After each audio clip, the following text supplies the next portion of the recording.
Hello, atheists. Actually, I like to call you people, not just atheists. I think that's just something you identify yourself with. How are you today? I'm continuing what I've been talking about. Atheism is a lie. Okay. Now, it's really not meant to offend anybody because offense is really meaningless. Offense just sends more people to hell. That's Satan's biggest rule, his biggest um, way of getting people, to get them offended before they actually listen to what the person says about Jesus Christ or the gospel. A lot of people, as soon as I start talking about this, you're already like, oh, I'm offended. He's an idiot. Everything he's going to say from behind this point, I don't want to hear because I already know that scientifically, I know absolutely that there is no God. But yet you say there's no absolute truth. But you're a hypocrite and you all say, absolutely, I know there's no God. Now, is that really science? Does science say absolutely, I've proven there's no God? No, actually, science says very much the opposite. Science is really defined as a search for truth. And isn't that the same as what people call religion? Well, in Christianity is not really a religion, it's a relationship with Jesus Christ, a relationship with God. You know that He is God and the only God, and that He is the truth. As Jesus said, I am the way, the truth, and the life. And when you find Him, you found truth, because He is truth in flesh. In fact, Pilate asked Him the question, what is truth? And He had just given him the understanding when He said, you would have no power over me. When asked, if you would be crucified, He said, you would have no power over me unless, unless, unless God had given you the power. And He's God. He said, unless I give you the power to be able to crucify me. And everything in Jesus Christ's earthly ministry, He signified as a relationship to Him being divine. Anyway, so answering a couple things some people said commented on there. They said, I'm telling them what to believe, and I'm making them believe. Listen, my friend, there's no way I can make you believe, but if I could, I would. If I could save you from an eternal burning hell by making you do it, sure I would, but I can't. Your will is your will, and my will is my will.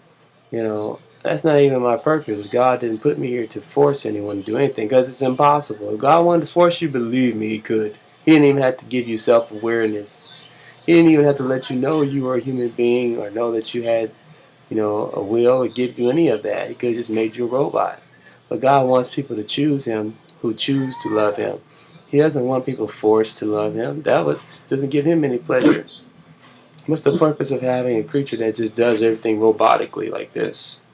No, you want someone to love you by choice, and for whom they will be blessed when you give them the things of the universe, the blessings of the universe. So God, He wants people to choose Him by choice. Now, again, evolution, you talk about these, you said that there's a whole bunch of DNA we don't use. Well, so what? Okay.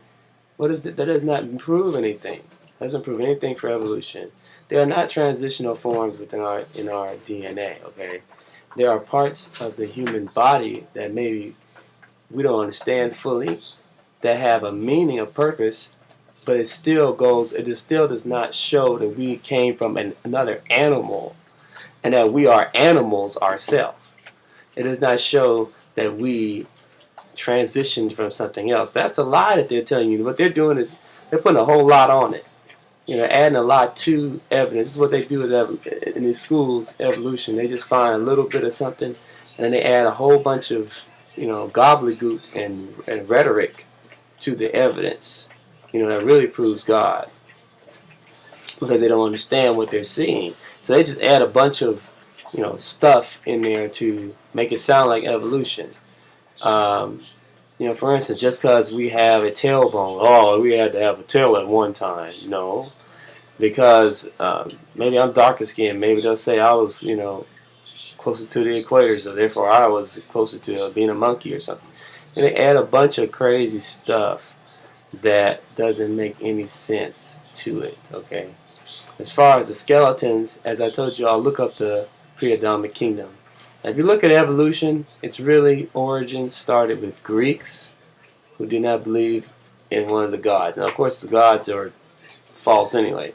But I'm saying Satan always morphs things. He goes from one lie to another. And he just changes it just a little bit over time, a little bit or more over time, and it becomes a little something else, but it's still based off the same lie. Because the truth is, there's only one God. There is a God, first of all.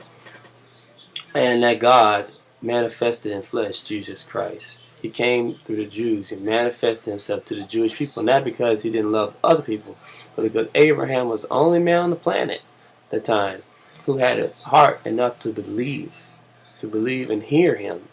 He was the only one, just like Noah was the only one in his time. And so God came through them, and then he was able to promise them to look for the Messiah and set up a nation. Look at the whole history of the Israeli people. You'll know there's a God, okay? It's just impossible how all these things happen. Now, I've witnessed personally several miracles in my life. And I mean thousands of them, probably. From people I've never met, some people I have met. My mother was healed of asthma. She used to be in oxygen tents. She went to Crenshaw Christian Center. And one day she was prayed for, and the next day she was running around the track, even though she used to be in oxygen tents. Without any help from a doctor or anything, immediately Jesus healed her. And after that, they were shocked and said, "What the heck?" And she's been singing ever since. She's been touring the world with me, singing, even though she had asthma. Now, you all can deny those things, ignore those things like that, and just focus only on what you can see in your one little test tube, and keep trying to find a way to create a new human being. But you still have to realize you're just trying to go and improve on what God already made. And that's why we're having all these mutations and all these problems. We're going to have more problems. Didn't you look at the movies of mad scientists? The whole reason why people try to improve on these things is because they're trying to prove that they can be God, and that God is not real.